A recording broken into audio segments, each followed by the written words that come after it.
বিএনপির স্থায়ী কমিটির সদস্য সালাউদ্দিন আহমেদ বলেছেন, সংবিধান সংস্কার সুপারিশের প্রস্তাবনা প্রজাতন্ত্র, রাষ্ট্রের মূলনীতি, রাষ্ট্র পরিচালনায় মূলনীতি, মৌলিক অধিকার এবং আইন বিভাগ পর্যন্ত আলোচনা হয়েছে।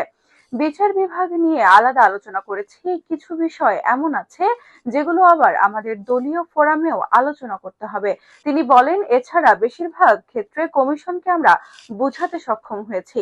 সেসব বিষয়ে কমিশন পুনরায় সিদ্ধান্ত নিয়ে আমাদের জানাবে।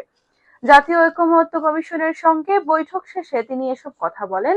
আজ বৃহস্পতিবার সকাল 11টায় জাতীয় সংসদ ভবনে কমিশন কার্যালয়ে আলোচনায় বসেন বিএনপির নেতারা। নামাজ ও মধ্যভোজ সময়টুকু ছাড়া বিরতিহীন তা চলে বিকাল 5টা পর্যন্ত। প্রথম দিনে শুধু সংবিধান এবং বিচার বিভাগ সংস্কারের আংশিক আলোচনা হয়েছে। নির্বাচন ব্যবস্থা, জনপ্রশাসন এবং দুর্নীতি দমন কমিশন সংস্কার নিয়ে কথা হয়নি।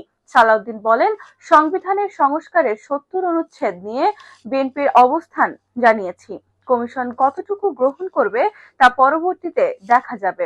আস্থা, অনাস্থা ভোট এবং সংবিধানে সংশোধনে যদি 70 অনুচ্ছেদ না থাকে, সরকারের স্থায়িত্ব থাকবে না। তিনি বলেন, বিএনপি মতামত দিয়েছে অর্থ বিল, সংবিধান সংশোধন বিল, আস্থা ভোট ও জাতীয় নিরাপত্তা সংশ্লিষ্ট বিষয় ব্যতীত এমপিরা স্বাধীন থাকবেন। চর্চার মাধ্যমে গণতন্ত্র সমৃদ্ধি হয় না। আমরা গণতান্ত্রিক প্রতিষ্ঠানগুলোকে শক্ত ভিত্তির ওপর দাঁড় করাতে পারিনি। ভবিষ্যতে যদি সাংবিধানিক শাসনের ধারাবাহিকতায় যদি সেই পর্যায়ে পৌঁছাতে পারি, তাহলে 70 অনুচ্ছেদের বিষয়ে তখন উন্মুক্ত করা যেতে পারে। গণভোট ও সংবিধান সংশোধনের বিষয়ে সালাউদ্দিন বলেন, সংবিধান সংশোধনে সংসদের উভয় কক্ষে 2/3 সমর্থন, রাষ্ট্রপতির অনুমোদনের পরও গণভোট লাগবে বলে সুপারিশ করা হয়েছে।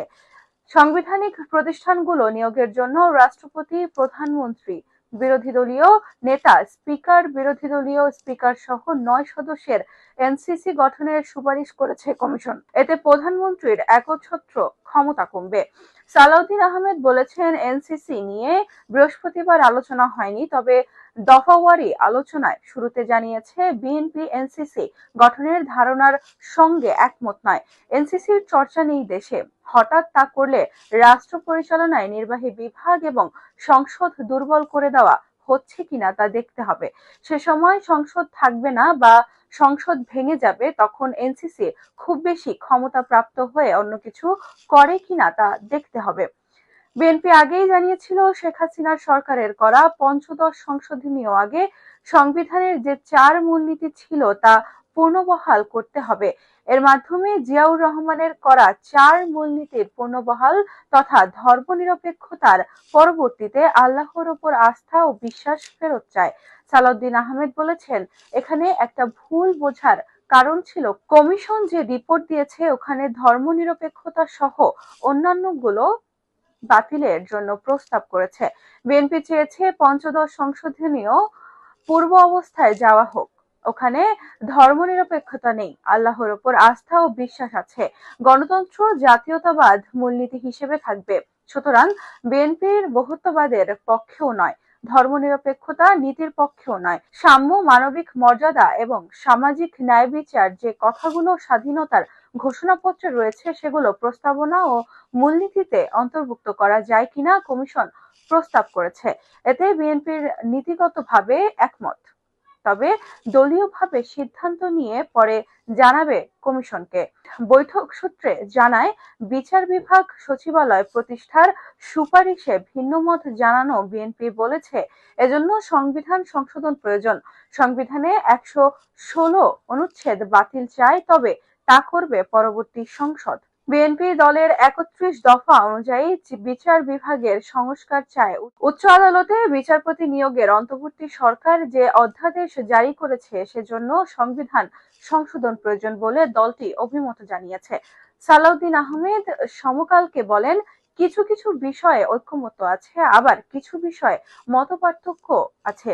কমিশনের কিছু যুক্তি গ্রহণ করেছি, যেগুলো দলীয় ফোরাম আলোচনা করে সিদ্ধান্ত নেওয়া হবে। আবার বিএনপির অধিকাংশ যুক্তিও কমিশনের নোট নিয়েছে।